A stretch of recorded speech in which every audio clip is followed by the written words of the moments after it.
কোনটা আম্মা? এটা এটা এটা এটা কি? হ্যাঁ ওই জোকর আসছে তেরে।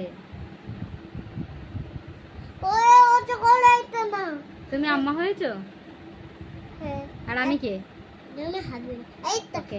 এইটা তো হ্যাঁ এটা তো হ্যাঁ তো কি এটা বলো কি তো? এটা কি এটা তুমি বলে দাও আম্মা।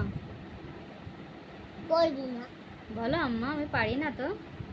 বল তুই একটা বলো হ্যাঁ হ্যাঁ, আমাকে পড়ো। না কেন? তো তো খাবে থ্যাংক ইউ। মা নাপো নাপো কিছু সামনে বলে যাবো এখন কটা বাজে বলো তো? জানো কি তুমি? 3টে বাজে 3টে, খালি সবসময় 3টে। এই দেখো এখন বাজে 11:30। যাবো সামনে